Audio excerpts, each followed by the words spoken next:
So, my dear students, today the topic is DNA replication. Replication in DNA, there are two types. The catalysis of DNA. There are two types: autocatalysis and heterocatalysis. Autocatalysis means DNA producing DNA.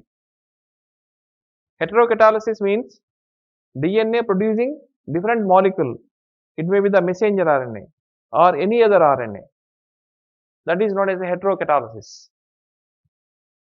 In heterocatalysis, we already observed, we already talked DNA producing messenger RNA producing protein. And another one, here we can see that DNA whenever replicate to produce the daughter DNA molecule. So, the strands are parallelly arranged. So, here there are two ends are there, 5' end and 3' end. The 5' end commonly present in the second carbon of the sugar molecule, and 5' end actually present with phosphate group, that is a 5' end in the fifth carbon of the sugar molecule. So, one side we can see that here the 3' end is present, this side 5' end is present, opposite side, and OH group is present in the 3' end, and phosphate group is present in the 5' end. So that we can identify the two ends. DNA molecule లోపల మనము రెండు కొనలను మనం గుర్తుపట్టవచ్చు. అది ఎట్లా అంటే ఒక కొన భాగం లోపల మనకు 3' end గా ఉంటుంది. అదే DNA యొక్క ఇంకొక కొన భాగం లోపల 5' end ఉంటుంది. ఎందుకు 5 అని ఎందుకు అంటున్నామంటే మూడవ కార్బన్ దగ్గర, అంటే మామూలుగా ఇక్కడ మనం చూసినట్టయితే OH ప్రమేయ సమూహం ఉంటుంది. అక్కడ మూడవ కార్బన్ దగ్గర OH ప్రమేయ సమూహం ఉంటుంది. OH ప్రమేయ సమూహం ఉంటే అది 3' end గా భావిస్తాం. అది ఎందుకంటే 3 అని ఎందుకు అంటున్నామంటే మూడవ కార్బన్ దగ్గర OH గ్రూప్ ఉంది కాబట్టి. ఒకవేళ షుగర్ మాలిక్యూల్, ఏ షుగర్ మాలిక్యూల్, డిఆక్సిరైబోస్ షుగర్ అంటే 5 కార్బన్ కాంపౌండ్ కదా. ఆ 5 కార్బన్ కాంపౌండ్ అప్పుడు రింగ్ యొక్క బయట వైపున 5th కార్బన్ ఉంటుంది. ఆ 5th కార్బన్ దగ్గర ఫాస్ఫేట్ సముదాయం ఉన్నట్లయితే అది 5' end గా భావిస్తాం. సాధారణంగా ఒక పోచ లోపల, ఫర్ ఎగ్జాంపుల్ ఇదే DNA ఒక పోచ అనుకుందాం. అనుకున్నట్టయితే మనము చూసినట్టయితే ఇక్కడ చూడండి. ఓకే, ఇప్పుడు చూడండి ఇక్కడ మీరు ఫర్ ఎగ్జాంపుల్ ఇది ఒక కొన, ఇది ఒక కొన అనుకుందాము. ఈ కొన భాగాన్ని 5' end అనుకున్నాం. ఈ కొన భాగాన్ని 3' end అనుకున్నాం. ఈ కొన భాగంలో 5' end ఎందుకు అంటున్నామంటే 5వ కార్బన్ దగ్గర ఫాస్ఫేట్ సముదాయం ఉంది. అంటే ఫాస్ఫేట్ సముదాయం ఎక్కడైతే ఉంటుందో అది 5' end. అలా కాకుండా కింద ఉన్నటువంటి దాన్ని 3' end ఎందుకు అంటున్నామంటే షుగర్ మాలిక్యూల్లో మూడవ కార్బన్ దగ్గర OH ప్రమేయ సమూహం ఉంటుంది కాబట్టి దీన్ని 3' end అంటాం. సాధారణంగా ఒక DNAకు ఒకవైపు 3' end, ఇంకొక వైపుకు 5' end ఉంటుంది. పక్కన ఉన్నటువంటి ఇంకొక DNA మాలిక్యూల్ లోపల ఇక్కడ 5' end ఉంటే ఇటువైపు 3' end ఉంటుంది. ఇక్కడ 5 ఉంటే ఇక్కడ 3 ఉంటుంది ఆపోజిట్గా. అంటే ఒక రకంగా చెప్పాలంటే ఒక రైల్వే ప్లాట్ఫామ్ పైన 2 ప్లాట్ఫామ్స్ ఉన్నాయి, 1 and 2 ఉన్నాయి. 1 దగ్గర ఒక రైలు ఆగి ఉంది, దాని ఇంకొక రైలు అక్కడి నుంచి వచ్చి ఇట్లా ఎదురెదురుగా వచ్చి ఆగాయి అన్నప్పుడు రైలు బోగి లోపల మనకు మొట్టమొదటి ఇంజన్ ఉంటుంది. ఇంజన్ 5' end అనుకోండి, తర్వాత వెనక ఉన్న గాడును 3' end అనుకోండి. సో ఇది ఈ రకంగా ఒక ప్యారలల్లో మనకి చూస్తాం. ఒక స్ట్రాండ్లో అట్లా అనుకోవాలి. ఇంకొక స్ట్రాండ్ లోపల ఇంకొక స్ట్రాండ్ ఎట్లా ఉంటుంది, ఆపోజిట్గా వచ్చి నిలబడినటువంటి ట్రైన్ ఎట్లా ఉంటుందంటే ఒక వైపు ఏమో మామూలుగా ఇంజన్ ఉంటుంది, ఇంకొక వైపు గాడ్ ఉన్నటువంటిది కనిపిస్తుంది. అంటే ఆపోజిట్గా మనకు ఇక్కడ ఇంజన్ ఉంటే ఇటువైపు దాంట్లో మనకు గాడ్ ఉంటాడు, ఇటువైపు దాంట్లో ఇంజన్ ఉంటే అటువైపు గాడ్ ఉన్నటువంటి పరిస్థితి కనిపిస్తుంది. అంటే 2 ట్రైన్లు వచ్చి ఒక 2 ప్లాట్ఫామ్ మీద ఆగినప్పుడు ఎటువంటి పరిస్థితి కనిపిస్తుందో ఇక్కడ కూడా ఈ యొక్క 2 పోచలు ఆపోజిట్గా మనకు కనిపిస్తాయి. ఆపోజిట్గా ఉండి ప్యారలల్గా ఉంటాయి. సో అటువంటి DNA స్ట్రాండ్ లోపల DNA రిప్లికేషన్ ఎలా జరుగుతుంది అనే విషయాన్ని మనం పరిశీలిద్దాం. అయితే ఇక్కడ ఏంటంటే DNA semi conservative of DNA replication అని ఐడెంటిఫై చేయడం జరిగింది. సెమీ కన్జర్వేటివ్ DNA రిప్లికేషన్ అనే విషయాన్ని గురించి చెప్పడం జరిగింది. అంటే అర్థం ఏమిటంటే ఇందులో 2 పేరెంటల్ DNA స్ట్రాండ్స్ ఉన్నాయి. ఈ parental DNA strands are involving the replication. రిప్లికేషన్‌లో ఇన్వాల్వ్ అయినప్పుడు daughter DNA molecules are formed. ఆ డాటర్ DNA మాలిక్యూల్స్ ఎలా ఉంటాయంటే కొత్తవి ఏర్పడతాయి. అందులో DNA డాటర్ మాలిక్యూల్ ఎప్పుడైతే DNA డాటర్ మాలిక్యూల్ ఏర్పడినట్టయితే అందులో ఒక పోచ మాత్రం పేరెంటల్ ఉంటుంది. అందులో ఇంకొకటి కొత్తదుంటుంది. అదే విధంగా ఇక్కడ కూడా ఇంకొక DNA మాలిక్యూల్ లోపట అందులో ఒకటి పేరెంటల్ ఉంటుంది. ఇక్కడ బ్లూ కలర్ అనేటువంటిది కొత్తదనమాట. న్యూ. సో ఈ రకంగా మనకు DNA మాలిక్యూల్ ఏర్పడినట్టయితే దాన్ని సెమీ కన్జర్వేటివ్ DNA రిప్లికేషన్ అంటారు. So after the completion of the replication each DNA molecule would have 2 parental and the 1 newly synthesized strand. This scheme was termed as the semi-conservative DNA replication. So ఈ విధంగా DNA replication అనేటువంటిది ఎలా జరుగుతుందో అనే దాని గురించి మనం ఒక వీడియోను చూడవచ్చు. మామూలుగా మీకు నెట్ లోపల యూట్యూబ్‌లో చూసినట్టయితే 3D model DNA replication 3D model అని కొట్టేస్తే మీకు ఈజీగా తెలుస్తుంది. ఎట్లా జరుగుతుంది DNA రిప్లికేషన్ ఎలా జరుగుతుందనే విషయాన్ని చూడవచ్చనమాట. దాని గురించి ఒకసారి విజువల్ చూడండి. సాధారణంగా DNA రిప్లికేషన్ జరిగేటప్పుడు ఇది మామూలుగా DNAని ఇక మామూలుగా వైండ్ అవుతుంది. విడిపోతుందనమాట. ఫస్ట్ విడిపోతుంది. ఒక బబుల్ ఏర్పడుతుంది. ఫస్ట్ ఆఫ్ ఆల్ బబుల్ ఏర్పడిన తర్వాత అది విడిపోతుంది. విడిపోయినప్పుడు మామూలుగా ఒక ఫోర్క్ వంటి నిర్మాణం ఏర్పడుతుంది. ఆ ఫోర్క్ వంటి నిర్మాణం ఎట్లా అంటే బబుల్ ఏర్పడినప్పుడు మన బబుల్ ఇట్లా గుండ్రంగా బబుల్ ఏర్పడినప్పుడు ఇటువైపు నుంచి వై ఆకారం కనిపిస్తుంది. ఇటువైపు నుంచి వై ఆకారం కనిపిస్తుంది. అంటే అర్థం ఏంటి? ఒక బబుల్ దగ్గర ఒకవైపు ఒక ఫోర్క్ ఇంకొక వైపు ఇంకొక ఫోర్క్ కనిపిస్తుంది. అంటే రెండు వైపులా కూడా బై డైరెక్షన్‌గా రిప్లికేషన్ జరుగుతుంది. అయితే ఈ యొక్క ఫోర్క్ దగ్గర జరిగేటటువంటి రిప్లికేషన్ లోపల ఒకవైపు కంటిన్యూయస్ స్ట్రాండ్ ఏర్పడుతుంది. ఇంకొక వైపేమో డిస్కంటిన్యూయస్ స్ట్రాండ్ ఏర్పడుతుంది. కంటిన్యూయస్ స్ట్రాండ్ ఏర్పడేటువంటి దాన్ని లీడింగ్ స్ట్రాండ్ అంటారు. డిస్కంటిన్యూయస్‌గా ఏర్పడే స్ట్రాండ్‌ని లాగింగ్ స్ట్రాండ్ అంటారు. సో ఆ రకంగా ఒకవైపు కంటిన్యూయస్, ఒకవైపు డిస్కంటిన్యూయస్. ఒకవైపు మామూలుగా స్టాండర్డ్స్ రెండు స్టాండ్స్ కనిపిస్తాయి. లీడింగ్ అండ్ లాగింగ్ స్ట్రాండ్ కనిపిస్తాయి. ఇటువైపు ఇట్లా ఉంటుంది. మనం ఇటువైపు బబుల్‌లో ఇటువైపు ఇంకొక వైపు చూసినట్టయితే ఇటువైపు లీడింగ్ స్టాండ్ ఉంటుంది. ఇటువైపు లాగింగ్ స్టాండ్ ఉంటుంది. మనం ఇటుపక్క చూసినట్టయితే లీడింగ్ ఉంది. ఇటువైపు చూసినట్టయితే లాగింగ్ వస్తుంది. అలా కాకుండా ఇక్కడ మనకు లాగింగ్ స్టాండ్ ఉంది. ఇటువైపు మామూలుగా ఎట్లా ఉంటుంది? లాగింగ్ కాకుండా కంటిన్యూయస్ స్ట్రాండ్ మనకు కనిపిస్తుంది. సో ఈ రకంగా మనకు DNA రిప్లికేషన్ అనేటువంటిది చాలా క్రూషియల్‌గా కనిపిస్తుంది. దానికి రా మెటీరియల్ అవసరము.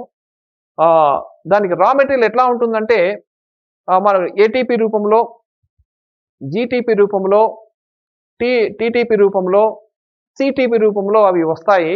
వచ్చిన తర్వాత అవి రా మెటీరియల్‌గా పనిచేసి కొత్త DNA స్ట్రాండ్‌కు తయారు కావాల్సినటువంటి న్యూక్లియోటైడ్స్‌ను అవి సప్లై చేస్తాయి. ఫర్ ఎగ్జాంపుల్ ATP ఉంది. ATP ఉంటే అడినోసిన్ ట్రైఫాస్ఫేట్. అడినోసిన్ మోనోఫాస్ఫేట్‌ను మనకు అందజేస్తుంది. మిగతా 2 ఫాస్ఫేట్స్ రిలీజ్ అవుతాయి. రిలీజ్ అయ్యి అవి ఎనర్జీని ఇస్తాయి. ఎనర్జీని ఇవ్వడమే కాకుండా ఒక న్యూక్లియోటైడ్‌ను సప్లై చేస్తది. ఫర్ ఎగ్జాంపుల్ GTP ఉంది. GTP అన్నప్పుడు గ్వానోసిన్ మోనోఫాస్ఫేట్‌గా మారుతుంది. 2 ఫాస్ఫేట్లు పక్కకి వెళ్ళిపోతాయి. గ్వానోసిన్ మోనోఫాస్ఫేట్ న్యూక్లియోటైడ్‌గా మారి అక్కడ అటాచ్ కావడానికి పనికొస్తుంది. సో ఇక్కడ ఈ రా మెటీరియల్స్ అనేవి సప్లై కావడము, తర్వాత DNA రిప్లికేషన్ కావాల్సినటువంటి polymerase, DNA dependent DNA polymerase. అయితే DNA డిపెండెంట్ DNA పాలిమరేజ్ అనేటువంటి ఎంజైమ్ అనేటువంటిది ముఖ్యంగా కొద్దిగా డెప్త్‌గా మనం ఆలోచిస్తే 3 రకాలుగా ఉంటుంది. DNA dependent DNA polymerase 1, 2, 3. ఇక్కడ 3 తర్వాత 1 అనేటువంటిది మనకు సాధారణంగా ఇందులో ఇన్వాల్వ్ అవుతాయి. 2 ఏమైతే రిపేరింగ్ ప్రాసెస్ లోపల బాగా పాల్గొంటుంది అనే విషయాన్ని గురించి డీటెయిల్‌గా మనం మాట్లాడదాం. సో ఇప్పుడు నెక్స్ట్ వీడియో మనం చూద్దాం. ఇక్కడ చూడండి. ఇక్కడ చూసినట్టయితే ఒక వీడియో కనిపిస్తుంది. ఆ వీడియోని ఒకసారి గమనించండి. DNA replication. ఈ DNA రిప్లికేషన్ లోపల yes.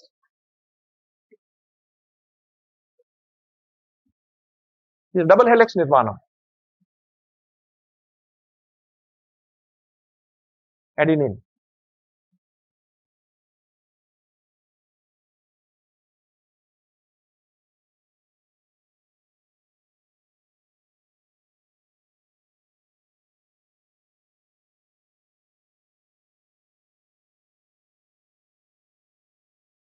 Five prime end. 3' end. Yes.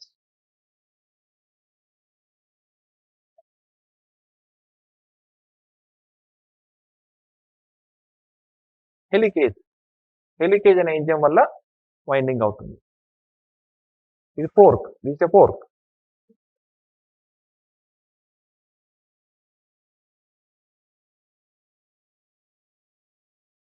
Primase అనేటువంటి ఎంజైమ్ ద్వారా ఆర్ఎన్ఏ ప్రైమ్ వస్తుంది అటాచ్ అవుతుంది.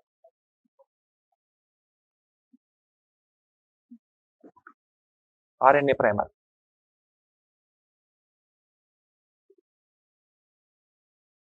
Polymerase 3.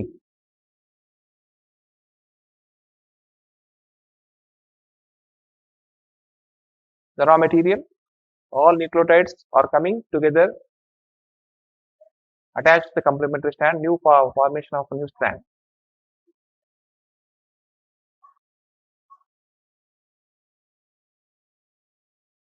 Yes, new strand is formed.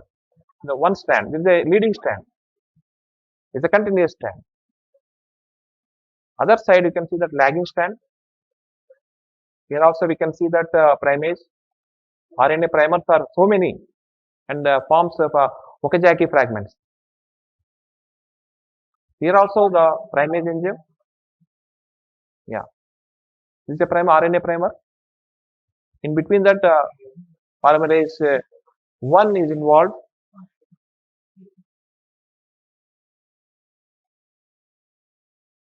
The 3 also involved here.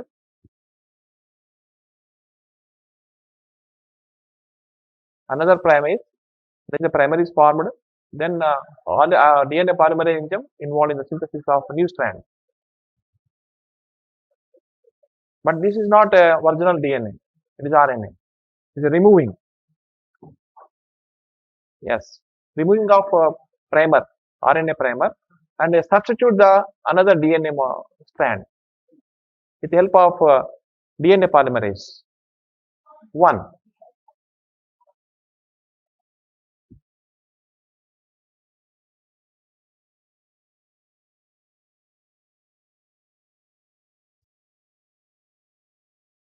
Yes, some semi-conservative method. One is the parental, another the new strand. This is also parental and another new strand is formed. Okay. So here we can observe that మీరు video చూశారు కదా, ఆ వీడియోలో మనకి ఏం తెలిసిందంటే DNA replication ఎలా జరుగుతుందని.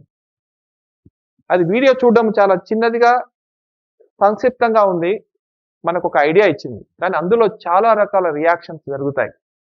వాటి గురించి డీటెయిల్గా మాట్లాడదాం మనం. ఇక్కడ ఇచ్చినటువంటి మెసెల్సన్ అండ్ స్టాల్ ఎక్స్పెరిమెంట్ ఇక్కడ చూస్తున్నాము.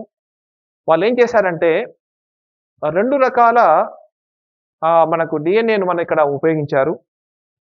అందులో ఏంటంటే హెవీగా ఉన్నటువంటిది ఒకటి, తర్వాత లోగా ఉన్నటువంటి మాలిక్యులర్ వెయిట్ ఉన్నటువంటి డిఎన్ఏను ఉపయోగించడం జరిగింది. అందులో ముఖ్యంగా నైట్రోజన్ మనకు 2 రకాలు కనిపిస్తుంది, 14 and 15. 14 అంటే ఎక్కువ వెయిట్ ఉన్నటువంటిది, తక్కువ ఉన్న వెయిట్ ఉన్నటువంటిది, సారీ. ఇక్కడ 15 ఏమో ఎక్కువ వెయిట్ ఉన్నటువంటి నైట్రోజన్ ఉపయోగించారు. ఎందుకు ఉపయోగించాల్సి వచ్చింది అంటే పేరెంటల్ డిఎన్ఏ లాగానే వస్తాయా లేకుంటే వేరే కొత్తవి వస్తాయా? ఇక్కడ మీరు చూడండి, పింక్ కలర్లో ఉండేటువంటివి మనకు చూసినట్టయితే ఇక్కడ మనకు 2 కూడా ఒకటే రకమైనటువంటివి. కానీ ఇక్కడికి అయిన తర్వాత ఏమైందంటే ఇక్కడ చూడండి, ఇక్కడ జాగ్రత్తగా పరిశీలిస్తే ఎస్ ఓకే 15. సో 15 ఉన్నటువంటి ఈ యొక్క డిఎన్ఏ మనం చూస్తున్నాం, నైట్రోజన్ 15 N15. ఈ N15 అయిన 2 స్టాండ్స్ కూడా N15. రిప్లికేషన్ గురైనప్పుడు ఇవి 2 మామూలుగా విడిపోతాయి. విడిపోయినప్పుడు కొత్త స్టాండ్ తయారవుతుంది. కొత్త స్టాండ్కి ఏం సప్లై చేసాము? 14 మనం సప్లై చేసాం. 14 సప్లై చేసినప్పుడు కొత్త స్టాండ్ అంతా 14గా మనకు కనిపించింది. అంటే ఏర్పడినటువంటి డిఎన్ఏ 2 మాలిక్యూల్స్ లోపల ఒకటి పేరెంటల్ స్టాండ్ ఉంది, అది N15. మనం ఇచ్చినటువంటి స్టాండ్ సంబంధించినటువంటి రా మెటీరియల్ ఏదైతే ఉందో N14గా ఉంది, అది కొత్త స్టాండ్ తయారైంది. సో ఆఫ్టర్ 20 minutes తర్వాత చూసినట్టయితే ఇక్కడ 2 డిఎన్ఏ మాలిక్యూల్స్ ఏర్పడినాయి. ఆ 2 డిఎన్ఏ మాలిక్యూల్స్ లోపల ఒక పేరెంటల్, ఒకటి న్యూ స్ట్రాండ్ ఫార్మేషన్ అయి ఉంది. అదేవిధంగా ఇక్కడ కూడా అది. మళ్ళీ ఒకసారి మనం రిపీట్ చేసామనుకోండి, రిపీట్ చేస్తే మరొక 20 మినిట్స్ తర్వాత అంటే 40 మినిట్స్ తర్వాత మనం గమనించినట్టయితే సో పేరెంటల్ స్టాండ్స్ మాత్రము ఇక్కడ మనకు ఇక్కడ ఒకటి పేరెంటల్ స్టాండ్ ఉంది, ఇక్కడ న్యూ స్టాండ్ ఉంది, ఇక్కడ పేరెంటల్ స్టాండ్, ఇక్కడ న్యూ స్టాండ్ ఉంది. ఈ రెండు మనం ఇక్కడ రిప్లికేషన్లో పాల్గొనేటట్టు చేస్తే అప్పుడు చూడండి ఒకసారి ఒక దగ్గర చూసినట్టయితే ఇది పేరెంటల్ స్టాండ్, ఇందులో మనకు న్యూ స్టాండ్ ఇక్కడ పేరెంటల్ స్టాండ్గా ఉంది, కొత్త పేరెంటల్ స్టాండ్ కూడా న్యూగా ఉంది, N14 అది N14 but here we can see that N15 and N14, here also N14 N15 and N14 అంటే మనకు 2:4 రేషియోలో మనకు కనిపిస్తున్నాయి ఇక్కడ. సో దీన్ని బట్టి మనకి ఏమర్థమైందంటే ఏర్పడేటువంటి డిఎన్ఏ మాలిక్యూల్స్ అనేటివి సెమీ కన్జర్వేటివ్గా ఉన్నాయి, అందులో ఒకటి పేరెంటల్ ఒకటి న్యూ అనేది కనిపిస్తుందన్న విషయాన్ని మనం తెలుసుకోవచ్చు. కింద మనము సీజియం క్లోరైడ్ అనేటువంటి దాంట్లో మనం పరిశీలించినట్టయితే రెండు మనకి ఇక్కడ చూడండి N15 ఉన్నప్పుడు ఇట్లా జరిగినప్పుడు ఇలా వస్తుంది, తర్వాత N14 ఉన్నప్పుడు ఇట్లా వస్తుంది. ఇక్కడ చూడండి దీంతో రేషియో మనకు కనిపిస్తుంది, ఇందులో కొన్ని స్ట్రాండ్స్ ఇక్కడ కొన్ని స్ట్రాండ్స్ ఇక్కడ కనిపిస్తాయి. అంటే ఎక్కువగా బరువు ఉండేదేమో కింద ఉంటుంది, తక్కువగా బరువు ఉండేదేమో పైకి వస్తుంది. సో ఈ రకంగా మనకు హైబ్రిడ్ సంబంధించినటువంటి స్ట్రాండ్స్ ఏర్పడతాయి. మామూలు ఒకటే విధంగా హెవీ ఉండేటువంటి స్ట్రాండ్స్ ఏమో ఇవి, ఎందుకంటే N15 ఇందులో N14 రెండు ఉన్నాయి, ఇక్కడ N14 ఉన్నాయి మామూలుగా లో వెయిట్ ఉండేటువంటివి, లైట్ వెయిట్ ఉన్నటువంటివి. ఇక్కడ హైబ్రిడ్ ఏమో చూసినట్టయితే N14 ఉన్నాయి. సో ఈ రకంగా మనము డిఎన్ఏ రిప్లికేషన్ జరుగుతున్నప్పుడు సెమీ కన్జర్వేటివ్ మెథడ్ అని చెప్పడానికి ఇది నిదర్శనం. ఇది ఎవరిచ్చారంటే మెసల్సన్ అండ్ స్టాల్ ఎక్స్పెరిమెంట్ ప్రకారంగా ప్రూవ్ చేయడం జరిగింది. ఏర్పడినటువంటి డిఎన్ఏ డాటర్ మాలిక్యూల్స్ లోపల ఒక స్ట్రాండ్ పేరెంటల్ ఉంటుంది, ఇంకొక స్ట్రాండ్ కొత్తది ఉంటుంది అనే విషయాన్ని మనం తెలుసుకోవచ్చు. నెక్స్ట్ ఇప్పుడు అసలైన విషయంలోకి వద్దాం. ఇంతవరకు మనం వీడియో చూసాము, ఆ వీడియోను వీడియోలో చెప్పినటువంటి విషయాన్ని మనం డిస్క్రిప్షన్ చేద్దాం ఎలా జరుగుతుంది అనేది. So DNA replication in prokaryotes, the machinery and the enzymes. What are the machinery and what are the enzymes are involved in the replication process. Okay, in living cells such as the E. coli, the prokaryote, and the process of replication requires a set of catalysts. Catalyst means enzymes. The enzymes are DNA dependent DNA polymerase 1, DNA dependent DNA polymerase 2, DNA dependent DNA polymerase 3, and ligase enzymes are involved. Right? Okay, so the main enzyme referred to as a DNA dependent DNA polymerase. Here we can observe that 1, 2, 3. In the video cannot express the 1, 2, 3, but we can discuss in depth. We can use the 3 polymerase enzymes are there. DNA dependent DNA polymerase. For example, DNA producing messenger RNA. So in that reaction the enzymes are different. DNA dependent RNA polymerase. DNA dependent RNA polymerase 1, RNA polymerase 2, RNA polymerase 3 అలా ఉంటుంది. అలా కాకుండా reverse transcription అయితే ఒకవేళ RNA నుంచి DNA ఏర్పడింది అనుకుందాం, RNA నుంచి డిఎన్ఏ అంటే రివర్స్ ట్రాన్స్క్రిప్షన్ లోపల RNA dependent DNA polymerase, RNA dependent DNA polymerase enzyme is involve and production of DNA from the RNA. Okay, clear. So ఇది మనకు రిప్లికేషన్ లోపల మనం చూసినట్టయితే కెటలిస్ట్ అనేటువంటివి 3 మనకు కనిపిస్తున్నాయి ఇక్కడ, 1, 2, 3 and ligase enzyme. Okay, the main enzyme refer to as the DNA dependent DNA polymerase అని మనము పుస్తకంలో చదువుతాం, కానీ వాస్తవంగా పరిశీలిస్తే 1, 2, 3 ఉంటాయి. Okay, since it is uses a DNA template to catalyse the polymerisation of deoxy nucleotides. Okay, let us discuss one by one. So DNA replication లో పాల్గొన్నప్పుడు ఏ రకమైన స్టెప్స్ ఉంటాయో మనం ఒకసారి తెలుసుకుందాం. So these enzymes are highly efficient enzymes as they have catalyzed polymerization of large number of nucleotides very short time. చాలా తక్కువ సమయం లోపల ఎక్కువ న్యూక్లియోటైడ్స్ ను చేర్చి కొత్త డిఎన్ఏ మాలిక్యూల్స్ ని ఏర్పరుస్తాయి. పాలిమరేజ్ చైన్ రియాక్షన్ గురించి మీరు వినే ఉంటారు, ఆ తర్వాత చాప్టర్ లో వస్తుంది. మనం ఆర్టిఫిషియల్ గా డిఎన్ఏ సింథసిస్ ని చేస్తామండి.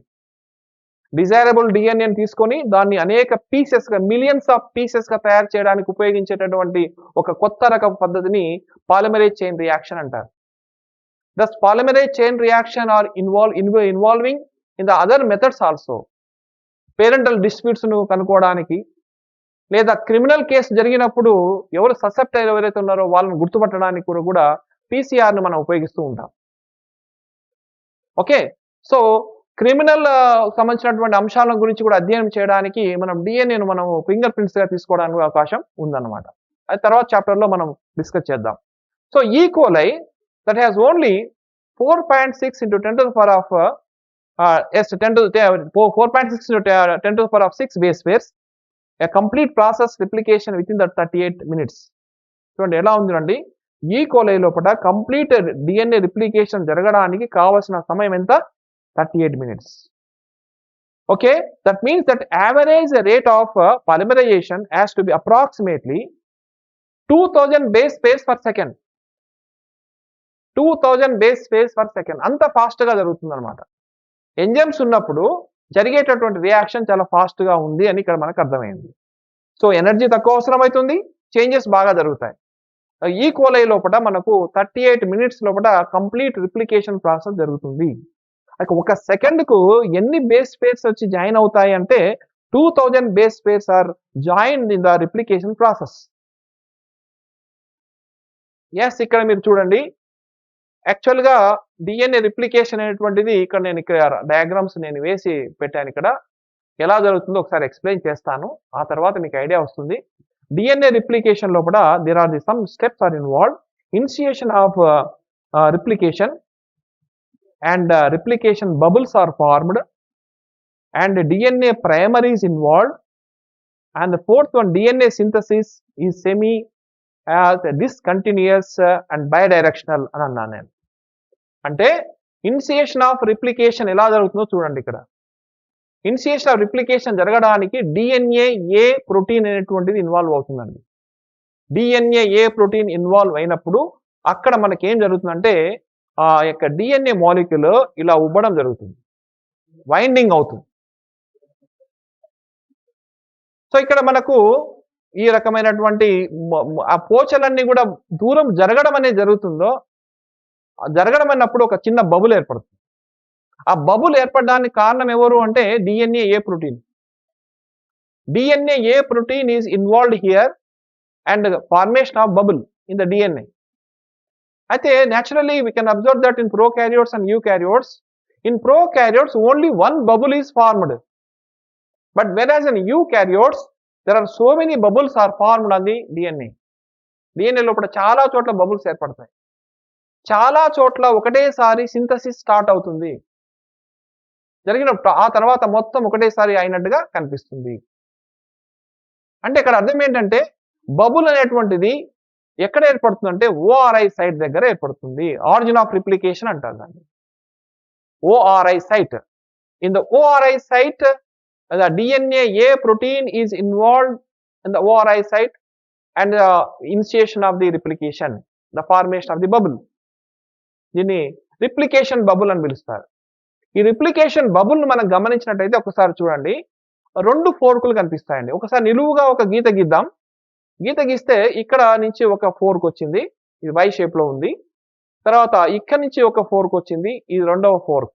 ఈ రెండు కూడా ఆపోజిట్ సైడ్ లో ఉన్నాయి, ఒక వై ఇంకొక వై లాగా. అంటే ఇదొక ఫోర్క్, ఇది డిఎన్ఏ ఫోర్క్, ఇది డిఎన్ఏ ఫోర్క్.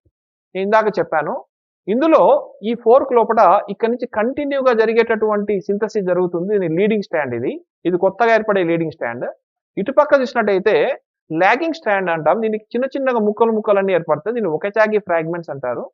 ఇది ఒకవైపు జరిగింది. అవతల వైపు తీసుకున్నట్టయితే ఇక్కడ చూడండి, ఈ అవతల వైపు తీసుకున్నట్టయితే ఎక్కడైతే మనకు లాగింగ్ స్ట్రాండ్ ఉందో అవతల వైపు లీడింగ్ స్ట్రాండ్ జరుగుతుంది. దీనికి ఆపోజిట్ సైడ్ లోపల లాగింగ్ స్ట్రాండ్ ఉంటుంది. ఇట్లా ఈ రకంగా డిఎన్ఏ సింథసిస్ అనేటువంటిది జరుగుతుంది. ఈ విషయాలన్నీ కూడా మన టెక్స్ట్ బుక్ లో లేవు, ఇవి హయ్యర్ స్టడీస్ లోపల ఇవి మనం వివరిస్తామన్నమాట. అంటే ఇక్కడే మనము ఆ విషయాన్ని తెలుసుకుంటే హయ్యర్ స్టడీస్ లోపల మీరు ఈజీగా తెలుసుకుంటారనే ఉద్దేశంతోనే నేను ఇక్కడే చెప్పడం జరుగుతుంది. కాబట్టి ఇక్కడ విజువలైజేషన్ అనేటువంటిది మీకు సాధ్యమైంది. కాబట్టి విజువలైజేషన్ ద్వారా డిఎన్ఏ రిప్లికేషన్ ఎలా జరుగుతుందో మనం కళ్ళకు కట్టినట్టుగా చూడవచ్చు. దానివల్ల ఈజీ అవుతుంది, రైట్? ఓకే, ఇప్పుడు ఈ యొక్క బబుల్ ఏర్పడిన తర్వాత ఈ ఫోర్క్ ఏర్పడింది కదా, ఈ ఫోర్క్ అనేటువంటిది మనం ఇక్కడ చూస్తున్నాం. ఇది ఫోర్క్. ఈ ఫోర్క్ లో చూసినట్టయితే ఇక్కడ ఒక నిర్మాణం కనిపిస్తుంది, ఇది హెలికేజెస్ అంటారు. హెలికేజ్ అంటే మనకు జిప్ ఓపెనర్. మామూలుగా రెండు కలిసి ఉన్నాయి, ఈ రెండు యొక్క స్టాండ్స్ కలిసే ఉన్నాయి. మనం ఆ యొక్క జిప్ను మనం ఇట్లా లాగుతూ వెళ్తే ఏమైతుంది, జిప్ ఓపెన్ అవుతుంది కదా, అలా ఓపెన్ అయినట్టుగా పనిచేస్తుంది. Two strands are coming like this, ఇలా విడిపోవడం జరుగుతుంది. ఇలా విడిపోయినప్పుడు ఏమవుతుందంటే గ్యాప్ ఏర్పడుతుంది. ఆ గ్యాప్ లోపల బబుల్ ఏర్పడుతుంది. అక్కడే మనం చూస్తున్నాం ఇక్కడ. Right, okay. సో ఇక్కడ చూడండి, so helicase, with help of helicase you can see that the DNA molecules are wind out. ఆ తర్వాత next automatically the formation of the new molecule are synthesised here and here and here. ఇక్కడ చూస్తే చూడండి, మామూలుగా ఒక వైపు strand లోపల 3 to 5 prime end ఉంటుంది. 3 ప్రైమ్ ఎండ్ ఒక కొన వైపు, ఇంకొక కొన వైపు 5 ప్రైమ్ ఎండ్ ఉంటుంది. తర్వాత ఇక్కడ చూసినట్టయితే మనకు ఇక్కడైతే 3 ఉంటుంది, ఇక్కడ 5 ప్రైమ్ ఎండ్ ఉంది, ఇక్కడ తర్వాత 3 ప్రైమ్ ఎండ్ ఉంటుంది. కానీ కొత్త సింథసిస్ అయినటువంటి మాలిక్యూల్స్ అనేటువంటి 5 prime end to 3 prime end కు మనకు కనిపిస్తాయి ఇక్కడ. ఓకే, సో ఇక్కడ చూడండి, ఇక్కడ నుంచి ఇక్కడ వరకు కంటిన్యూస్ స్ట్రాండ్, ఇక్కడ నుంచి డిస్కంటిన్యూస్ స్ట్రాండ్, చిన్న చిన్న ముక్కలు ఏర్పడుతూ ఉంటాయి. సో అది మనం చూస్తాం. తర్వాత ఇక్కడ ఇంకొక విషయం ఏంటంటే SHB ప్రోటీన్స్ అని ఉన్నాయండి. సో సింగిల్ స్టాండర్డ్ ప్రోటీన్స్ ఏవైతే ఉన్నాయో, ఈ ప్రోటీన్స్ ఏవైతే ఉన్నాయో ముఖ్యంగా ఇవి ఈ యొక్క పోచను రక్షించడానికి కొరకు పనిచేస్తాయి. ప్రొటెక్టింగ్ ద DNA స్ట్రాండ్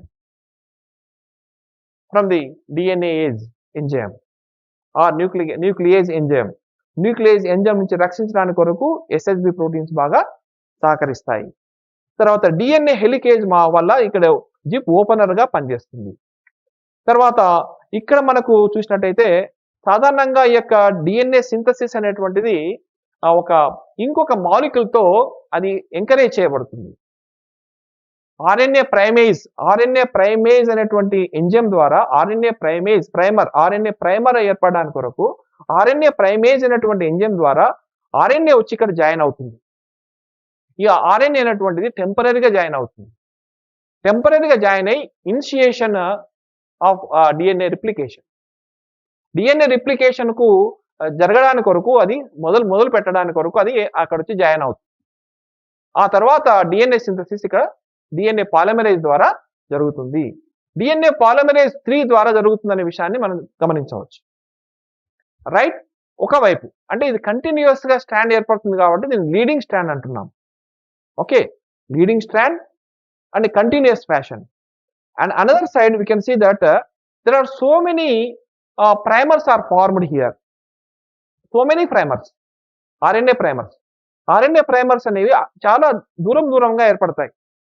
ఆ దూరం ఏర్పడినప్పుడు మధ్యలో ఏర్పడినటువంటి ఆ యొక్క గ్యాప్ ను ఎవరు పూరిస్తారంటే ఇంకొక పాలిమరేజ్ ఎంజైమ్ ఇక్కడ ఇన్వాల్వ్ అయ్యి సింథసిస్ స్టార్ట్ చేస్తుంది. ఓకే, ఆ సింథసిస్ స్టార్ట్ చేసినప్పుడు DNA సింథసిస్ అని ఇక్కడ జరుగుతూ ఉంటుంది. తర్వాత మాలో గ్యాప్ ఇక్కడ మనకు RNA ప్రైమర్ అనేది ఇక్కడ కనిపిస్తాయి. అంటే ఈ స్ప్లిట్ జీన్స్ వల్ల మనకు అక్కడక్కడ కొన్ని ఫ్రాగ్మెంట్స్ అనేవి ఇక్కడ ఒకవైపు కనిపిస్తాయి. అది మనం ఇక్కడ చూస్తాం. సో కాబట్టి ఇక్కడ DNA పాలిమరేజ్ 1 ద్వారా మనకు ఇక్కడ గమనించినట్టయితే ఈ యొక్క పాలిమరేజ్ ప్రైమర్ ని తొలగించి కొత్త స్ట్రాండ్ ఏర్పడడానికి DNA పాలిమరేజ్ 1 బాగా సహకరిస్తుంది. కానీ మామూలు సింథసిస్ మాత్రము దేని ద్వారా జరుగుతుందంటే DNA పాలిమరేజ్ 3 ద్వారానే జరుగుతుంది. రెండు వైపుల పాలిమరేజ్ 3 ద్వారా జరుగుతుంది. కానీ ఎక్కడైతే మనకు ప్రైమర్ ఏదైతే RNA ప్రైమర్ ఉందో ఆ RNA ప్రైమర్ ని తొలగించడం, తర్వాత కొత్త DNA మాలిక్యూల్ అక్కడ సబ్స్టిట్యూట్ చేయడం అనే అంశం ఏదైతే ఉందో DNA పాలిమరేజ్ 1 ద్వారా జరుగుతుంది. ఇది జాగ్రత్తగా గమనించాలి. సో కాబట్టి DNA రిప్లికేషన్ లోపల ఈ స్టెప్స్ బాగా మనం అబ్జర్వ్ చేయాలి. Initiation of replication bubbles, RNA primer. Okay, RNA primer అనేది తాత్కాలికంగా ఉంటుంది. అది ఇనిషియేషన్ చేయడానికే పనికొస్తుంది తప్ప అది ఎప్పటికీ ఉండదు. అది తీసివేయబడి మళ్ళీ సబ్స్టిట్యూట్ చేయబడుతుంది. DNA మాలిక్యూల్ సబ్స్టిట్యూట్ చేయబడుతుంది. అది DNA పాలిమరేజ్ 1 ద్వారా జరుగుతుంది. తర్వాత DNA సింథసిస్ జరుగుతుంది. ఇక్కడ జరిగేటప్పుడు మాత్రము సెమీ కన్జర్వేటివ్ మెథడ్ ద్వారా జరుగుతుంది. ఒకటి కొత్తది, ఒకటి పాతది లాగా. అండ్ డిస్కంటిన్యూస్ అన్నప్పుడు ఇటువైపు చూస్తున్నాం డిస్కంటిన్యూస్. ఓకే, తర్వాత బై డైరెక్షన్ అంటే రెండు వైపులా జరుగుతుంది. ఇక్కడ మీరు బబుల్లో చూస్తున్నాము, ఇటువైపు జరుగుతుంది సింథసిస్, మరి ఇటువైపు కూడా జరుగుతుంది. బై డైరెక్షనల్, రెండు డైరెక్షన్ లో సింథసిస్ జరగడం అనేది కనిపిస్తుంది అన్నమాట.